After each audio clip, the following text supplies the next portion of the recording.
I've tried to access the multidimensional realms of the human spirit on this journey, and I've done that really through walking ass backwards like a blind monk stumbling into grace, to people like Jason Abraham Roberts and John Lee Shannon and Neil Casal, Jared Madsen, and a whole host of other incredible guitarists and just plethoras of musicians. But the other night I had a chance to go see my dear brother Jared Madsen, and walked in to check out the band that was following him, and it was really one of the more inspiring sort of vibrational experiences. My ears were, I was in full nada yoga phase when I left the facility, due in large part to the trio's magnificent, majestic energy and pulsating rhythm, breaking up time and form, and also my next guest's guitar playing, really shredding, but also like telling a story within that. And anyway, I was just blown away. Ultraviolet Communication lead guitarist Josiah Rodriguez, welcome to the Jake Feinberg Show. Pleasure to be here. Can you talk about, I remember interviewing a great guitar player, passed away recently, Jack Wilkins, really good jazz player up north. And he said, he goes, I never was able to understand, McLaughlin and Demiola. He had the beat. He said the beat always fell in the weirdest places. He's like, I've transcribed their tunes so they have impeccable time, but the beat always falls in the weirdest places. And I just wanted you to talk about a musician that you play with or have played with, where they have impeccable time, but the beat falls in the weirdest place. I guess I'd probably say my drummer, to be honest, Mr. Lee Pickett. Oh man, dude, that dude took me to the fucking moon, dude. Man, yeah, he's the best drummer I've ever played with. But his timing is impeccable but weird, like I feel like, 'cause he listens to a lot of 60s records, stuff where jazz was meeting the rock world, and that was like a big thing. And I think his sense of timing compared to a modern drummer, like a modern rock drummer, is just very reminiscent of that era. And there's just a bounce, and like the way the downbeat lands is a little different. And he's never quite rushing, never quite dragging, but he's just creating this pulsating wave within the music, and I think that's something I've grown to love, and really I think makes it a lot of fun to create over that. So probably just say my drummer, to be honest. No, I think it's fantastic. I mean, Josiah, can you talk about, like, specifically with Lee, like how he keeps time on other parts of the kit? I think modern drummers get locked into the pulsating machine gun like bass drum sound. Yeah. But that dude was not playing quantized rhythm. I mean, it was round. And yes. You could, I mean, I know on the production side you probably record a lot of modern music, but you didn't have a problem adapting to that. That's just because you're one of the cats. But I mean, can you talk about how the other parts of the kit that he uses that allows for new vocabulary to grow? Big time. It's the independence of limbs, and I'm sure when you talk to him about it, he'll be able to tell you more. But I've noticed, particularly when he's playing the hi-hat, his left foot is constantly pressing down on that thing, keeping time. So a lot of our sense of, like, time is that hi-hat, and then his other limbs can kind of play within subdivisions around that hi-hat. Exactly, dude. This is what I'm talking. I mean, as a non-musician, yeah, this breaking up of time and form allows me to have. Can you talk about your concept? This is a word you may or may not know, but I have descarga, which is like a spiritual discharge within the cranial system, where it's like a healing thing, mainly through breaking up time and form. Descarga really comes out of that, sort of shamanic. I don't know if that's the right word, but it's that folkloric drumming from Cuba and obviously the slaves. And I just wonder about, in your younger years, when you first experienced descarga, around family, or the sort of musical exposure that offered you that glimpse into the mystical realm.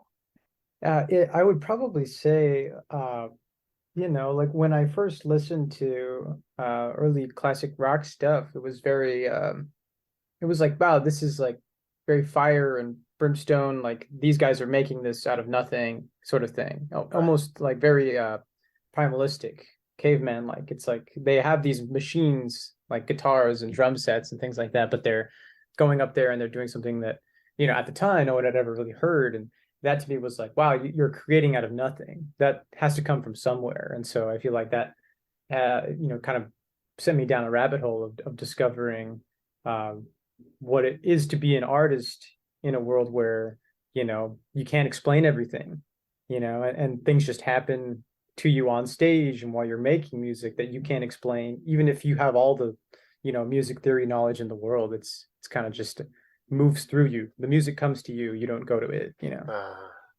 you know, Terry Haggerty from the Sons of Champlin told me you need to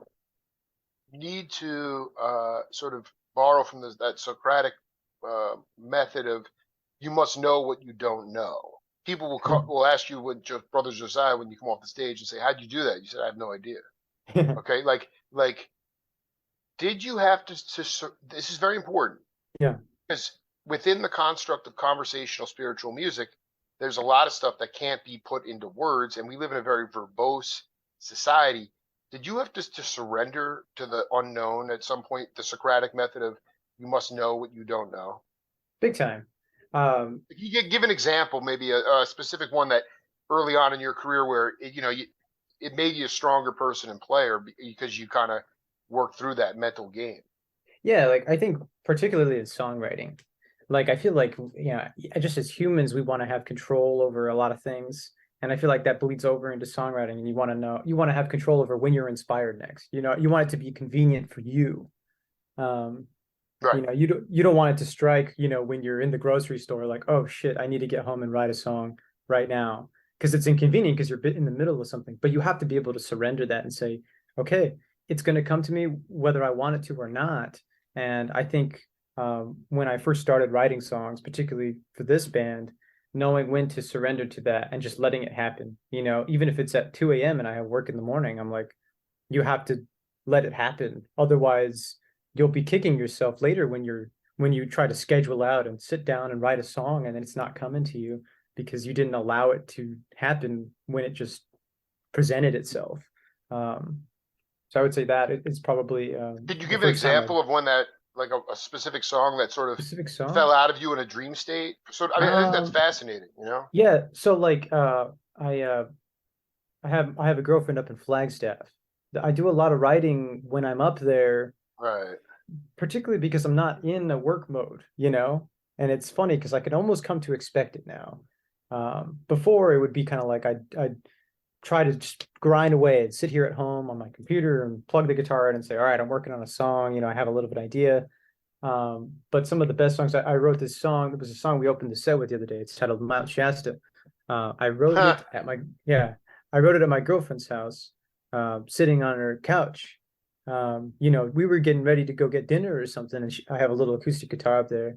Um, and I sat there for about 15 minutes while she was getting ready, and the words came to me, the music came to me. I didn't have any of the band. I hadn't shown anyone anything yet, and it came to me within that 15 minutes, or at least the structure of it and the idea that I wanted to do.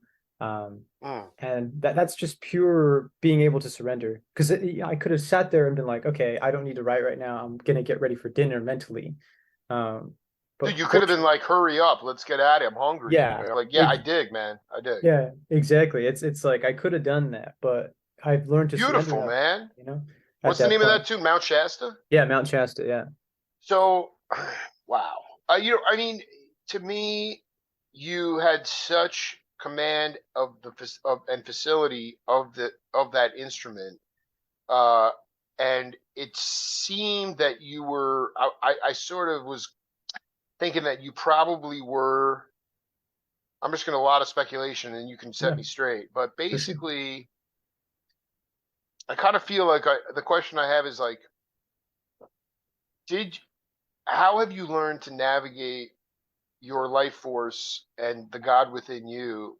Have you been able? Have you been? Were you exposed to a lot of dogma spiritually, or have you been left to your own desires? Because like man, not everybody can touch that intergalactic frequency, but you did it. And I don't, I mean, you haven't been around that long. I mean, you haven't been on the planet that long. So I'm just curious about the God within you, how you've learned to rationalize it, that source, and and did you have a lot of dogma growing up as related to religiosity? Yeah, so I guess to touch on that, my family is still very religious. Growing up, I grew up in a pretty standard Christian household, Yes, and I was kind of told from a young age what God is and what God does and who like where He's been and all this stuff. It's in this book, that sort of thing. And I feel like um, when I discovered music, naively, as a young person, I thought, okay, these two can be related. They can be from God or for God or whatever. And my parents encouraged me to play within the church, um, which, very, very young, when I was first learning how to play, I was like, I just want to play. I didn't know what it sure. was within me, but I just wanted to do it. So I didn't mind. I could play with anyone, anywhere. Um, but as I got older, I became very disillusioned to the idea about it being um, about anything more than this structure of an idol god that they had set up. Like I I wanted to be creative. I had always tried to push my creativity as much as I could, but within the bounds of the church, it was very, very suppressed. They said, no, no, no, no, it's not about you. And I was always so confused by that. And I was like, I'm not trying to make it about me. It's about the music. I love this, Like, dude. I knew like this. I knew this. it's about the music, and like people don't think about that. They think like, no, you're just showing off. It's like, no, Well, hold on. dude. I want to stop you right there before you Yeah. go on. Jesus would say, from somebody who could not recite one verse of the Bible, Jake Palmer, Jesus would say, Josiah, brother Josiah, create and be yourself. And Yeah. that is true enlightenment, not idol or worship music. It's Yeah. all worship music. Yeah. He would not respect that. I would probably agree with that. I think it's about being true to yourself and letting whatever God is to you work through you in a creative God was way. talking through you the other night, man. Wow. Well, thank All you, man. right. Like, I mean, that's all I'm saying is like, explain without getting too deep in the weeds. Yeah. Ultimately, you're on your path, but Yeah. why does the conformity of religiosity and dogma, um, why can't they recognize what we're talking about? Is it too they're losing control? Yeah. The Yeah. idea of cutting people loose to liberate in their genius and their true nature, and yet that is being stifled. What? How does that? How do you think over time? I guess the better question is, can that change over time? Do you think, or is it going to be in our lifetime? I mean, to me, like I, it's bizarre.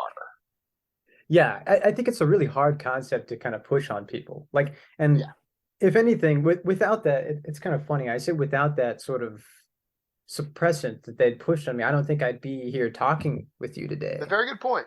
Yeah, Because I feel like, this idea that I learned very quickly, it like broke my naivety in the situation. Like, oh, okay, these people don't really care about the beauty of the music, of the unseen, the creation of it. Like where does it come from?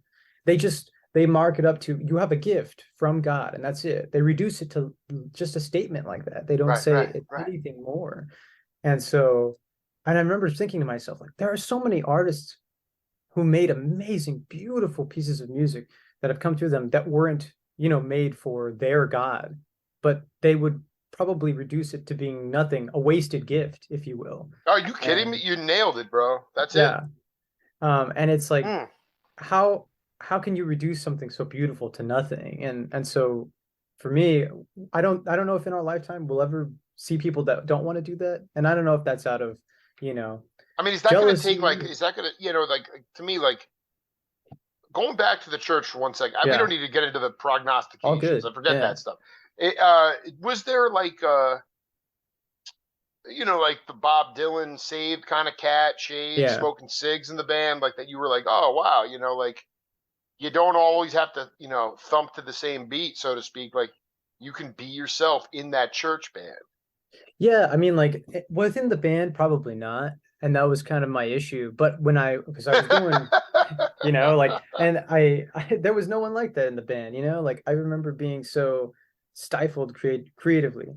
But I knew, like, it was a lost cause. I didn't want to fight it on it because I realized very quickly at the same time, there was so many things happening. I was discovering music, like a bunch of classic rock at the time and just really creative things that, like I was saying earlier, it came from nothing. These guys were making something from nothing. And I was like, that doesn't come from, you know, like this God, whatever they're calling it. This comes from, the true, like you're talking about, the dogma, the magic of Right, creation. right. And so um I think that once I had found that, I found other people who also knew this. Like when I was going to school, other musicians, I'd find a guy, the Bob Dylan type guy walking around the school, smoking a cigarette, Yeah, playing an right. acoustic guitar. And I'm like, there's something about this guy. He's just being himself.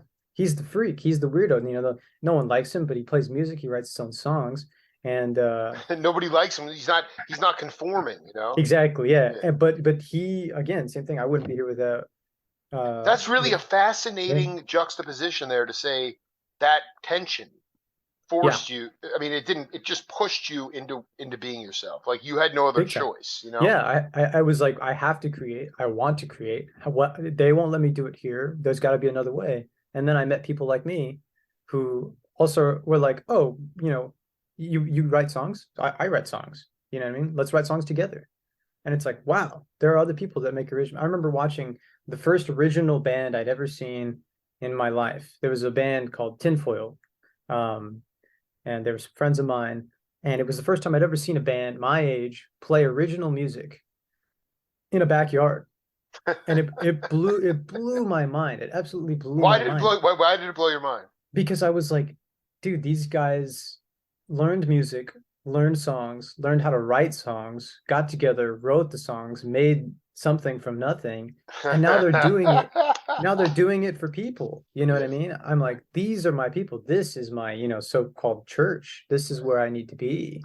And so uh, I felt encouraged, and I'd hang out with these people and they're older than me, smoking cigarettes and being, just weird, you know, artist types. And I learned a lot from them of what to do, but also what not to do. It was That's like I another was good point. A lot of a cat. That's a very good. yeah, Just get back to that yeah. It's like later. I, Yeah. I, like a quiet observer, just like picking up things like, oh, okay, so they sit and write songs, to write songs. They're not writing to get loaded like these guys. These guys write songs so they can get loaded and, hang out with girls or something. Sure. But Sure. but these guys write songs. So it's like a matter of sifting through, I feel like my senses were heightened by my naivety being broken by the church. And I was able to kind of sniff out like, oh, this guy's real, this guy's fake. You know what I mean? Like this guy's just as fake as the people at the church, or whatever. No, because And that's the that thing. Like that. The thing is, it's not just it's chalked up to the God-given ability. It's also yeah, like when you try to get more spiritual, like in the sense creating or generating spirit within you and getting amped up about it, excited about it, they look yeah, at it and it's almost they just judge you as some sort of they scoff at it.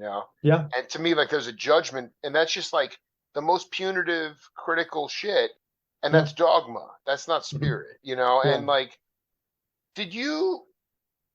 I mean, it just seemed to me like you know, sort of touches on what we were talking about earlier, but Yeah. um, well, before I go on, can you just talk about? I think more to the point, like I have two daughters, and Mhm.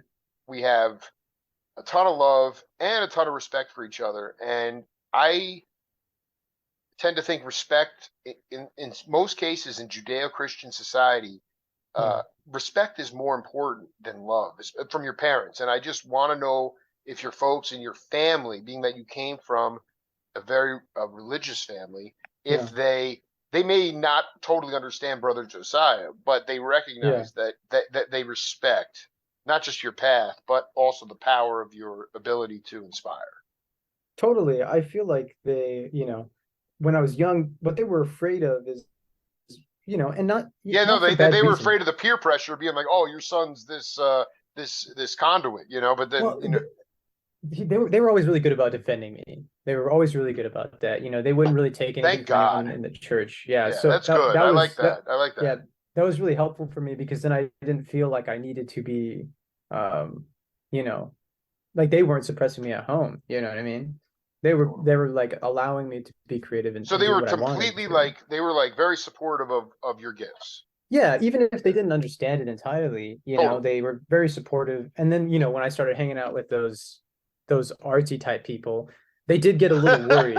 You know what I They were like, mean? riffraff, Yeah, dude. Yeah. yeah, yeah. But they did also know, like, well, we've raised our son well enough to be able to, like I was saying earlier, sniff out someone who's just in it to get loaded and someone who's willing to make music. Because making music is harmless. You can't hurt anyone doing that, Right. you know? Right. And so, when Right. I bring Right. people around, Right. it was Right. like, Right. yeah, I wasn't Well, bringing no, anyone around like, it's very interesting because there's a cat that I'll hip you to if you don't know him. A lot of people don't. He flies below the radar. This cat named Hadley Hockensmith. He has okay, the first of all, he's the greatest name in the world. But he came up uh, in Oklahoma and wound up. The long and the short of it is that he tried to kill himself. He was so into black music and he was so depressed that he wasn't born black and he didn't think that he could yeah, ever reach that. And he was playing West Montgomery, like gritty stuff. He was drinking turpentine. They had to pump the turpentine out of his stomach. And sure. the point is, his buddies, Bill Maxwell, Fletch Wiley, they started. They were all in these bands. This is going back early '70s, Hmm. and this is a very unknown because, like that Oklahoma scene doesn't get a lot of press, but this is really Yeah, important.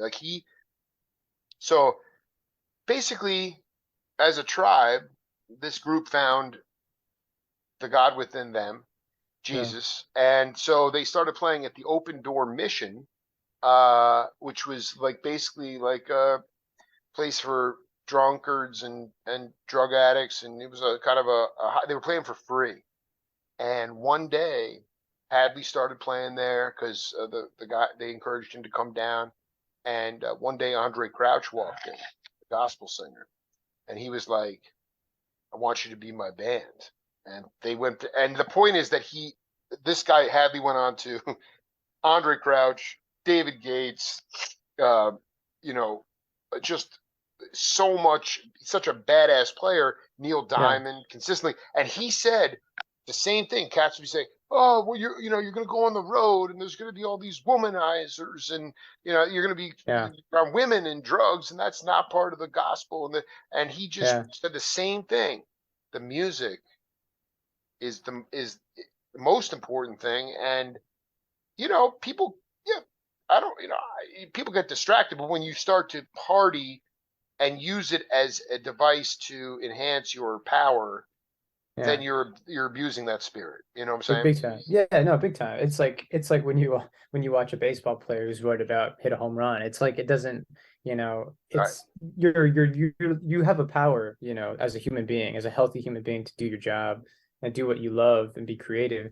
But like using a using something as a crutch, you of course, you can do something to alter your mind and Yeah. maybe put I yourself mean, in a come different on, man. perspective, Yeah. of Right. course. Right. But like it's different if you're like, I can't be great without this. Then you're getting into dangerous territory. You're Darn finding right, that man. you're a slave to that and not to the music. You know what I mean?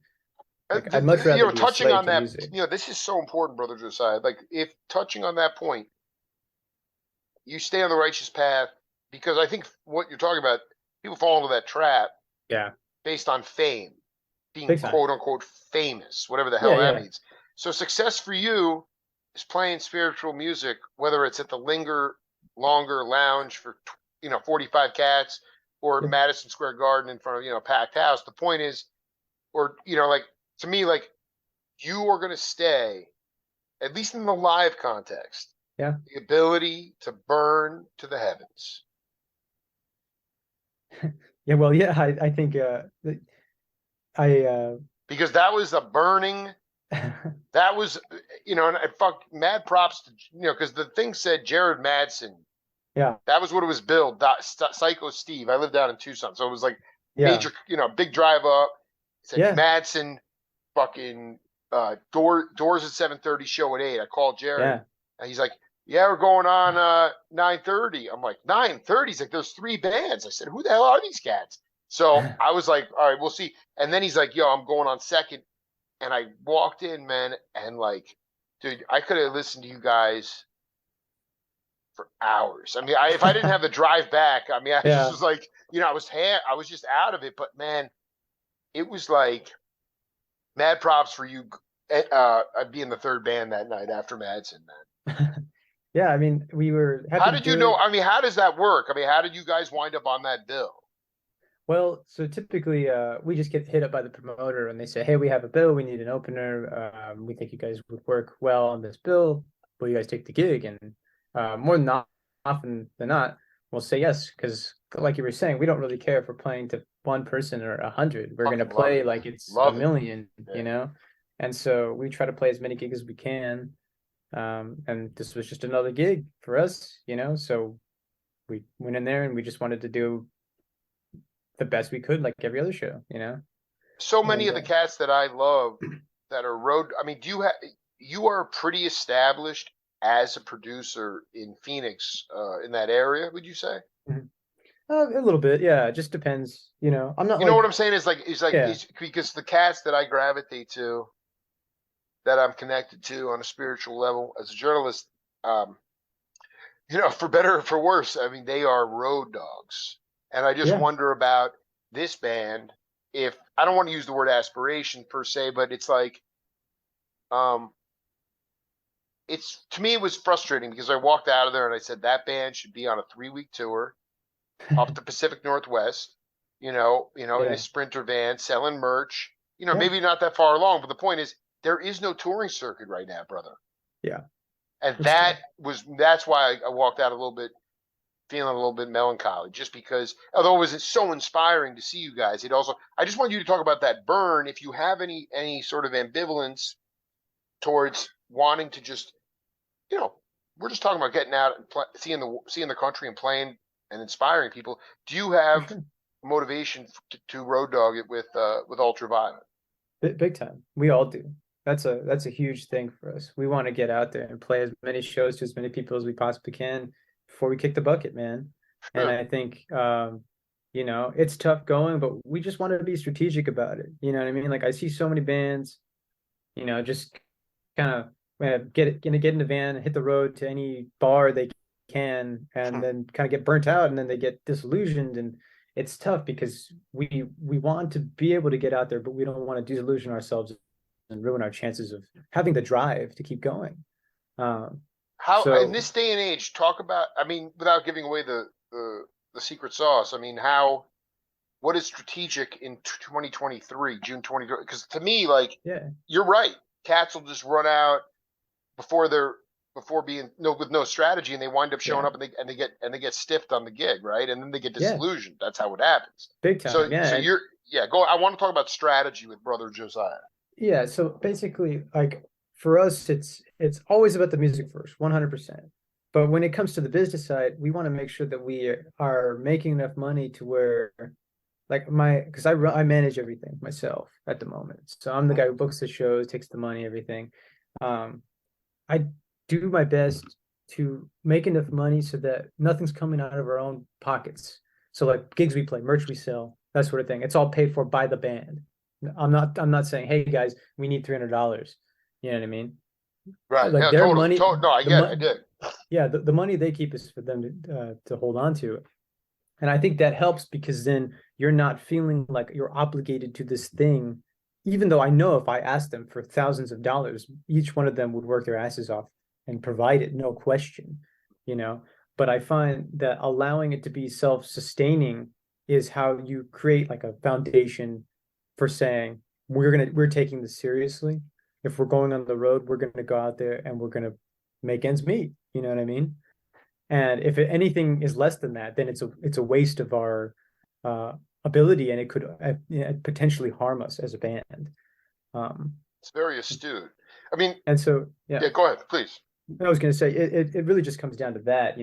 Like I know how fickle it can be in a band, and I can see bands failing all the time, but I also see bands who are really successful, and I look at them and they're not on a label. They're just purely, they've grinded and grinded for years and years and years. It takes a lot longer, Throw but some the names out. payoff I is want to much know these bigger. bands, man. Throw some names out there. Dude, okay, so my North Star is a band like King Gizzard as a Lizard Wizard. Those guys Ah, are man, they're thank you. doing the thing, man. They are out there, totally independent. You know, they make their own records. They fucking, pay for everything themselves. There's no money behind them other than the money they're making from their music. You know what I mean? But Essentially, though, I mean, they're thriving at the merch tables based on yeah, regional popularity. They found big time. regional Yeah, pockets of popularity. big time. But it's like when how many bands can say like, oh, like they just played the Hollywood Bowl yesterday. How many bands can say we played the Hollywood Bowl, we got here by ourselves? Well, There how was long have they no, been doing that? you How know, long? for quite a while. They've been around for a decade or maybe a little more. And Um, when did were you hip to them right off the bat? no, I mean like it's kind of trickled over when they started coming Right. over here to America. That was when they really kind of took off in this region, and I think that's what's made them so successful over Wow. time is being able to get over here. And there's a lot of other factors in their success, but one thing I've noticed, and I could be wrong, I don't know the guys, and I don't really know how their business works, but there's doesn't seem to be a big, large cash injection from some label or some management company or something. They don't owe anybody anything other than the music they're making, which allows them to be prolific and put out whatever they want, you know, play as many gigs as they want to however many people they want, it did take them a long time to get here, and they were on the grind for years and years and years and years. And I'm sure they played a bunch of shitty fucking, nothing bars for a long Yeah, a time. bunch of sports But bars where people could care less whether they were there or not. exactly. But, Yeah, and I totally. I think love with that. Well, give me another band. Give me a let's say domestic band. Give me a a domestic domestic band. American band. I don't care what genre. Let's see. Yeah. I'm trying to think here. I don't know. Um, My guys, and they're still grinding. They haven't reached that yeah. lizard level yet. As the circles around the sun. Okay, yeah. Are you hip to those That's a great cats? example. Yeah, I've heard a couple of did they put out a single? You know what it is like? Dude, they are they were basically solicited to in like a week write the intermission music for Grateful Dead 50th anniversary of Santa Clara, Gotcha. and Yeah. so originally it was Neil Casal, Okay, yeah. so the point is that Neil obviously left us tragically, but John Lee Shannon has taken over these guys. But there's no touring circuit for them right now. Yeah. It's all festivals, man. It's crazy right Well, now. yeah, and I, And I'm I not think even that saying just because like I could tell that you yeah, guys were like you're still building that foundation. So be big time. strategic. Hey, come on. Yeah, yeah. But like I'm talking about an already like a band. They're kind of in between. But I'm just trying to gauge the idea of saying you say that the lizard about 10 years and they're finally grooving now. Yeah, yeah. I mean, and they've been grooving for a while, but now they're really like almost Right. on top of the world, So it's a decade kind of. It's like Yeah. just trying to get that idea. And you guys basically, how long you been cooking the groove for in this ultraviolet contention? This would be our fifth year this year. Wow. And so, Yeah, you I mean know, so yeah, no, I think that the only I'm not even calling it advice. The only inspiration I'm going to give you, brother, is just make shit up right now and push it hard. I think yeah, that it's really, I mean, yeah, no, you don't want to stumble over yourself and fucking burn out. No. for sure. Yeah. I'm also saying I'm not sure how much, like, I feel like this is the thing I wanted to talk to you about is one reason that 60s music resonates so hard with people. People don't talk about this enough. Obviously, there's great studio recordings, but in the live context, those cats were playing. I don't care. I mean, I've interviewed Steve Cropper and Bob Yeah. Weir and all these cats, like they were playing out of antiquated PA systems. I mean, Yeah. they had to generate soul through life force. They couldn't do it through technology. And Yeah. that's what made me feel like God was coming through you guys the other night was the fact that it was the life force. And I wanted to know if, as a musician, is that something that kind of is in your subconscious that comes to the surface when it's grooving, or can you cultivate the ability to generate sonically through your life force? Yeah, I think that it's definitely not something that I'm conscious of. You know, I'm never like sitting up there thinking about that. It either No, happens or it you're. Yeah, doesn't. I want you to. No, I mean this is why I love asking these questions because like to me it's like I mean all I'm saying is that back in the day, Harold Jones, Yeah, he's playing with an organ and guitar. They're both amplified. He's on yeah, drums. He's not. He could yeah, barely hear himself, but he had to yeah, generate through physicality. And I yeah. just want you to talk about generating sonically without using the technology. Yeah, I mean, like it depends because you know we're gearheads, so we love it, but it's all about Of the course, song dude. Of first. course. No, Y- but it's also about the life Yeah, force of the musician, though.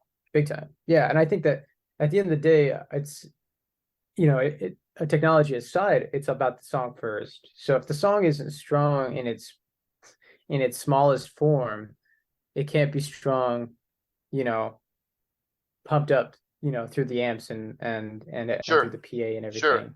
Um, So it always starts there for me. I think it has to be a strong song, you know, however it at its kernel, at the very smallest it is. Otherwise it won't really kind of resonate the way that you're talking about when it's pumped out at you know like fucking 110 decibels or whatever. And creating power within the composition. The Yeah. unit Yeah. itself. That Yep. were you using some kind of drone effect the other night, or some kind of looping thing? It was like Um, this, woo, like it was this yeah. going on, undulating kind of almost tambora thing, but it wasn't Indian. But I'm just curious about like Yeah, what so, that so was. I have a delay pedal. And if I hold there's a button on it, it'll self-oscillate.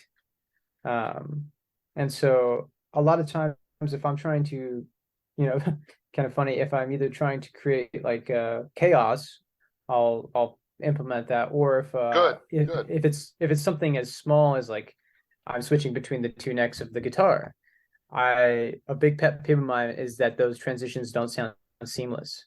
So a lot of times I'll use it as a great bridge between being able to switch sonically from one sound to another. Um, that way people feel like they've gone somewhere. It's like a little connection between two very, you know, Oh, dude, it's a polar portal to opposite the points. intergalactic, dude. Yeah, it takes you somewhere, and you don't know where it's going, but you know it's going somewhere. So it's a delay on what you're playing, and then Mhm. fate, and then putting that out in sort of a, a looping or drone kind of situation. Yeah, yeah. So it'll self-oscillate and kind of just continually play the same note over and over again and feedback into the pedal, and it just becomes a big feedback loop. So it'll make a drone of sorts, which helps a lot uh, for establishing a mood and also you know allowing people to kind of sit in a space for a moment, you know, because we throw a lot of things at people. You know, we're constantly jumping between things and dynamics and things like that. But sometimes we really like to create space where it's just you're just floating there with the music, letting it simmer, and then we take you somewhere Ah, within that. no, you did a heck of a job the other night. I was going to say, Searching for Sugar Man. Have you seen that movie? No, I have not. Was Sixto Rodriguez from Detroit. You should check that out because Okay, so I this is so feel, funny. I mean, I feel like you guys are related, man. I mean, and Searching for Sugar Man. He became a massive star in South Africa, even though his records were cut at Motown in Detroit. Anyway, I just wanted to ask you about that. No, for sure. And it's funny that you bring up Sixto Rodriguez because our drummer Lee turned us on to that guy. Okay, He's a so huge I mean, because fan. the minute I saw Lee, I was like, the man is a cosmic brother, dude. I mean, the guy was on fire on that drum kit, dude. Like it Yeah, was man. old school fire, you know. It was Yeah, not the quantized shit. But yeah, no, so check out Searching for Sugar Man. I'm telling you, looking at you, at your profile here on Zoom, I'm like, I mean, he's from. I mean, I was born in '78. I'm 45 yeah, years old, but he made these incredible, like completely over the under the radar soul funk albums in yeah, on Motown, and the records blew up in South Africa, and he became this iconic. Anyway, there's a very complex story, and yeah. it's worth you checking out because the family lineage. could very well be there. I mean, I want you to just talk to younger cats. I mean, Brother Josiah was playing it. I mean, it was all I can say. It was a Mahavishnu kind of style guitar the other night, and we live in this facility-driven, chops-driven, look at me society, and I wind up staring at the wall. I'd rather see a Yeah, conversation. big I time. just wanted you to talk to the younger cats about like it for you. It was coming through you. I'm not saying you haven't spent the time to know the rudiments, For but sure. I just want you to talk about like it's okay to hit clams. It's okay to Oh be yeah. in a band where you hit clams and then you take off in that direction. Like stop comping people. Like be Yeah, yourself. Because for like sure. it takes a lot. I don't know, man. I just to me like I'm not. I don't find myself getting inspired that much by live music because I don't see people going over the edge. Yeah. Ultraviolet's over the edge, and I want you to talk to cats about how they can get closer to the edge. I think you just have to be willing to take risks, man. And What does that mean, though? What does that mean? Give an like example.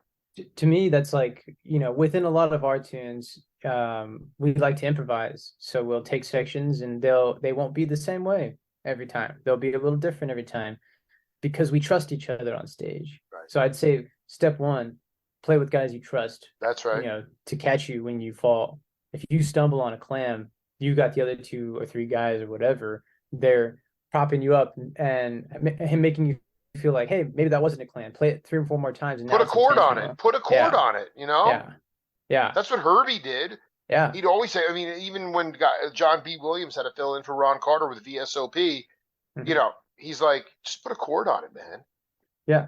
And But it's you have to have massive, sort of musical intelligence. I'm not saying it's easy, but oh, what for I'm sure. saying is like surrender. I think it Big goes time. back to what we talked about before. It's just the idea is like trust and be vulnerable and sit in the mess. Have you Big guys time. had some messy times over the 5 years? I mean, I would assume. Have you actually gone on a domestic tour in 5 years? We went on a tour up the Southwest, actually, up to Pacific Northwest last year, Whoa, whoa, last whoa, October. whoa, whoa, dude! I might Um, have to get on the next tour, dude. No, you guys got to come down to Tucson, man. You will rock yeah, it. You play down here? yeah, we've played down there a handful of times. Oh my God! Um, Wait, 191 Tool or where? we we played at Club Congress. You don't belong there. We played down in at a Sky Bar on Fourth. Sure, Yeah, anywhere they'll dude. have I'm us. bummed that, dude. This is why I do my show, man. You show up for Jared Madsen and you meet and you connect with Brother Josiah, man. It's like it's just the legs, and I just feel like you know maybe the last question here for you is just where do you feel you need to push yourself out of your comfort zone in order to grow? Yeah, You're younger than me, but like we've just been talking about, it's a stacked deck against you guys in terms of like, big time. most of corporate America, berserker capitalism, they want formula. They don't want people being creative and thinking. So you've obviously, taken this challenge, but where do you see yourself either as someone who has to wear 8 hats or just as a musician? Where do you want to grow in order to keep liberating? I just want to keep making the best music I can, man. Like I think, and this kind of goes back to the way we started this conversation. That magic, that sort of feeling of knowing that something came from nothing. It resonates with people in a way that no algorithm can manufacture, no government can, regulate. It just happens if you're true to yourself, if you're authentic, and that could be naive, but No, no, that's the history. best thing. I mean, that's one of the best things you've said. You said a lot of great stuff, but that is something out of nothing. Yeah, it's like his That's history. all that matters. History would say otherwise. History would say that that is exactly what it is. All of my favorite bands, all of my favorite artists, they all created something from nothing, and they were rewarded for it.